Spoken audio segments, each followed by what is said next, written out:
بیت المقدس مسلمانوں کا قبلہ اول ہے۔ یہ فلسطین کے شہر القدس میں واقع ہے۔ بعض نے اس شہر کو بھی بیت المقدس کہا ہے۔ اس میں کوئی شک نہیں کہ بیت المقدس یہودیوں، عیسائیوں اور مسلمانوں تینوں کے ریلیجن کے لیے مقدس مقام کی حیثیت رکھتا ہے۔ حکیم الامت مفتی احمد یار خان نعیمی رحمۃ اللہ تعالی لکھتے ہیں کہ چونکہ اس زمین میں حضرات انبیاء کے مزارات بہت ہیں، اس لیے اسے قدس کہا جاتا ہے۔ حضرت سیدنا سلیمان علیہ نبینا علیہ الصلوۃ والسلام کا مزار مبارک اور عالم اسلام کی مشہور و معروف مسجد اقصی بھی اسی شہر میں واقع ہے۔ رہی یہ بات کہ اس کا سنگ بنیاد کب رکھا گیا، کعبہ معظمہ کی بنیاد ڈالنے کے 40 سال بعد سیدنا آدم علیہ نبینا علیہ الصلوۃ والسلام یا ان کی اولاد میں سے کسی نے اس کی بنیاد ڈالی۔ پھر اس کی تعمیر حضرت سیدنا سام بن نوح علیہ نبینا علیہ الصلوۃ والسلام نے کی۔ پھر ایک عرصے کے بعد حضرت سیدنا داؤد علیہ نبینا علیہ الصلوۃ والسلام نے بیت المقدس کی بنیاد اسی مقام پر رکھی، جہاں حضرت سیدنا موسیٰ علیہ نبینا علیہ الصلوۃ والسلام کا خیمہ نصب کیا گیا تھا۔ اس عمارت کے پورا ہونے سے قبل حضرت سیدنا داؤد علیہ نبینا علیہ الصلوۃ والسلام کی دنیا سے وفات کا وقت قریب آ گیا، تو اب آپ نے اپنے بیٹے حضرت سیدنا سلیمان علیہ نبینا علیہ الصلوۃ والسلام کو اس کو مکمل کرنے کی وصیت فرمائی۔ حضرت سلیمان علیہ نبینا علیہ الصلوۃ والسلام نے انسانوں سے نہیں بلکہ جنوں کی ایک جماعت سے اس کام کو کروانا شروع کیا۔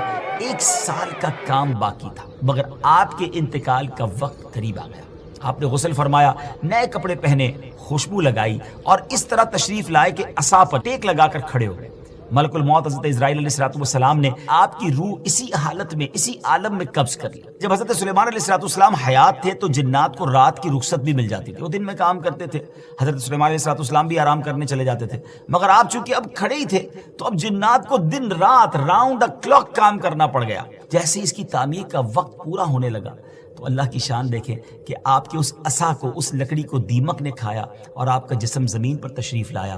پھر لوگوں کو بھی پتہ چلا اور جنات کو بھی پتہ چلا کہ حضرت سلیمان علیہ الصلوۃ والسلام دنیا سے جا چکے ہیں۔ اس کی تعمیر کی تکمیل چونکہ حضرت سلیمان علیہ الصلوۃ والسلام کے زیر نگرانی ہونی تھی، اس لیے اس عمارت کو ہیکل سلیمانی بھی کہا جاتا ہے۔ حضرت سیدنا آدم علیہ الصلوۃ والسلام سے لے کر حضرت سیدنا موسیٰ علیہ نبینا علیہ الصلوۃ والسلام تک کعبہ یعنی بیت اللہ شریف ہی کعبہ رہا۔